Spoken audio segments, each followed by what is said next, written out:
Belize is home to over 200 plus individual keys and islands, and in today's video, I'm gonna break down the key difference between San Pedro Ambergris Caye, Belize, and the smaller island of Caye Caulker, Belize, from a few different standpoints. We're gonna be talking about food, we're gonna be talking about the mood and vibe of the islands, we're gonna be talking about nightlife, we're gonna be talking about the beaches and where to chill, we're gonna be talking about the activities, and of course, we're gonna talk about the real estate market. So let's dive into this. Of course, we'll start with the most important thing, the general mood and the demographics of each island.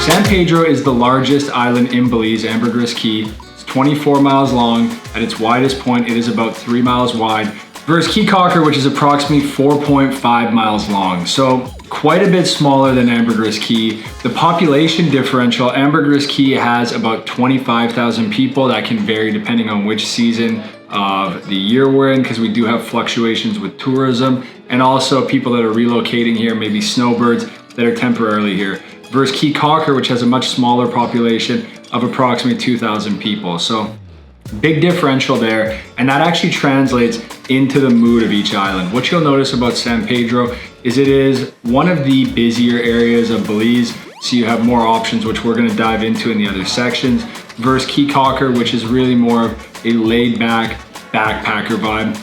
And what I'm gonna be doing in the upcoming weeks here is going and filming around the island of Ambergris Caye, which I live on, and also going down to Caye Caulker so you can see the direct comparison firsthand. Whether or not you're living in San Pedro or Caye Caulker, or you're visiting, a big factor is gonna be, what are you gonna do? Do you have activities? Do you have options? Where do you go? So first, let's talk about the activities in San Pedro. If you're visiting here, the top activities are gonna be going to Holchan Marine Reserve, going to Shark Ray Alley, where you literally are swimming in an aquarium.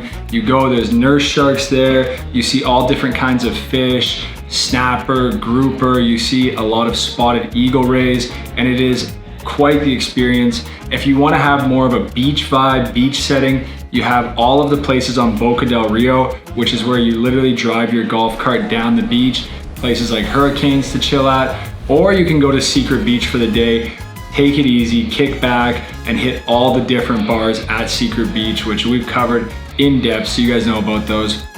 Then you have stuff like the Iguana Sanctuary, the Barcade. The Barcade is a really cool spot if it's raining, because we do have a rainy season here, and being able to go to places like the Barcade and play arcade games, shoot the basketball game, have some drinks there at the bar, it's a great option as well.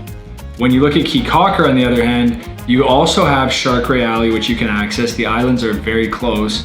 It's about 5.68 miles away, so they're very close. So you can access Shark Ray Alley as well.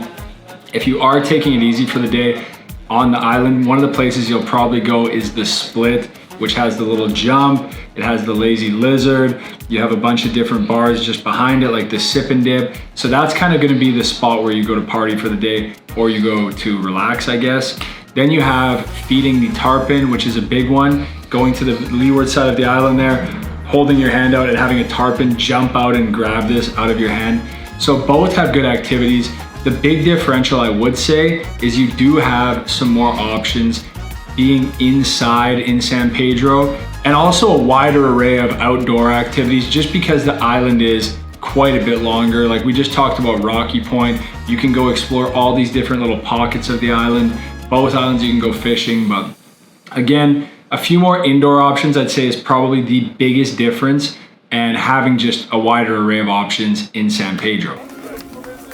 Let's talk about the food and restaurant setup in each place. Ambergris Caye, if you watched our Ambergris Caye or San Pedro travel guide, you'll notice that we have hundreds of restaurants on the island that range everything from, you just want to get some cheap eats, you know, roadside street tacos, roadside burritos, jerk chicken, all the way up to fine dining and fancier restaurants that you can go to for your dinners. So in Ambergris Caye, you have a lot more restaurants. Like, I really can't emphasize that enough.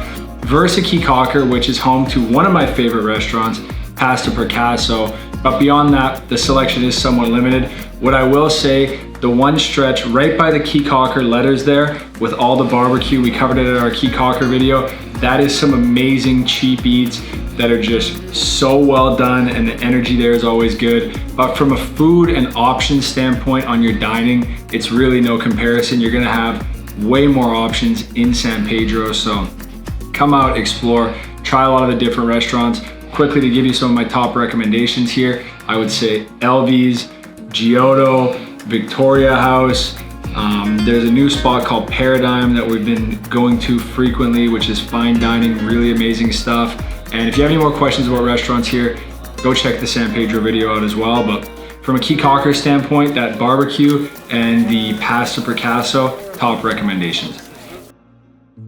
Next up, let's talk about the real estate market. A lot of people ask me, Will, where should I be looking within the country of Belize? And I think the entire country is a great option. Caye Caulker and San Pedro both have great real estate opportunities. One of the biggest differences between the islands and going somewhere like the mainland is the limited supply of available land within those areas. So what do I mean by that? Well, Belize is a large country. 46% of the country is dedicated to National Park and Marine Reserve. But if you were to open up Google Earth right now and zoom in on Belize and take a look around and see how much of the country is developed, you're gonna find that almost none of the country is developed. So there is so much supply of available developable land on the mainland versus when you look at the limited supply on the islands, that's one of the biggest assets that both of these islands have.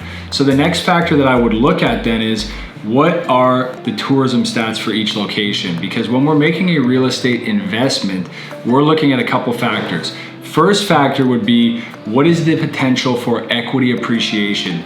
Is my property gonna go up in value if I buy it now? And the second factor I'd say is, what is my potential for cash flow? So when you're looking at both of these cases, the market is driven by tourism. A certain amount of the people that come to Belize, stay here, will choose to invest in the market, therefore increasing the demand of property with that limited supply, which drives our real estate values up. Also, the same thing goes for cash flow. If you're looking to rent a place out, those tourists are going to be the people that will rent your unit out, because these are nightly rental markets typically. So you're not looking to do a monthly rental. You still can do a monthly rental and do quite well on it, because there's a lot of openings on both of these islands for monthly rentals, because typically people will go for the nightly approach.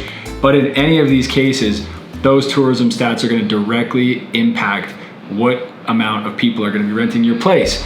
So I've got the BTB, the Belize Tourism Board's website up here, and it talks about the total tourism stats going to each location. So currently for 2019 to April 2023, actually we have first 2023 estimated visits, 27% of the overnight tourism arrival went to the island of Ambergris Caye, while Caye Caulker received about 11%. When you're renting a place, there's two factors you want to look at. Your occupancy rate, which those first stats I just showed you are going to impact that. Then you want to look at what's the price of the rental. Then you can calculate based off of those things minus your expenses what your return is going to be. So if I go Caye Caulker hotels here, so what you guys are going to notice here is that the typical hotels, I've got the first three that pop up here, $78 a night, $130 a night, $60 a night, $55 a night. So it looks like the average is somewhere around $70 per night, because it is more of a hostel backpacker island. That's the whole energy of the island. Whereas a place like Ambergris Caye, which we're gonna look up now, San Pedro Belize hotels. Hope you guys can bear with me here while I pull this up. You're gonna notice we have a wide array of luxury. We do have some more entry point, and we also have the mid-tier properties as well. So what I'm looking at right now, you have Alaya at 414, you have Victoria House price, which is not listed, you have 180 a night for Ramon's Village, you have Mahogany Bay typically for around 250 to 350, 400 a night. You have, and that's for a single casita. You have 224 for the Sunbreeze. So overall, and we can probably pull the exact stat from the BTB here of what the overnight average price is in each market, but you're gonna notice that San Pedro has a higher overnight average price. So after we've established the tourism data and the prices for rentals in those markets, what is the potential right now? You know, have I missed the boat in one of these? Are they both still starting out? And I would say on this one, it's really somewhat of a wash. You can find affordable lots in Ambergris Caye with financing. You might find some in Caye Caulker. It is a little more limited in that area just because the island is only 4.5 miles. So when I'm investing, I'm gonna give the nod in a big way to Ambergris Caye because of those factors. But again, both are great options for investing in the Belize real estate market. So, if you're traveling to Belize, should you go to San Pedro or should you go to Caye Caulker? Well, my advice to you would be to go experience both islands. Go walk around Caye Caulker, take your time to really live that go slow mantra, which is the mantra of the island, and explore around. Go feed the tarpon, go to the hostel areas, go to the Lazy Lizard, go to the Split, enjoy all of that, and then come to San Pedro and really experience the larger island as well, so you can really get a taste of both places. But that's my quick comparison. If you guys do want to see me go around San Pedro and go around Caye Caulker for a longer form of this video, firsthand with interviews, get in the comments section and let me know. And as always guys, I can't wait to see you in the next video and hopefully down here in paradise soon.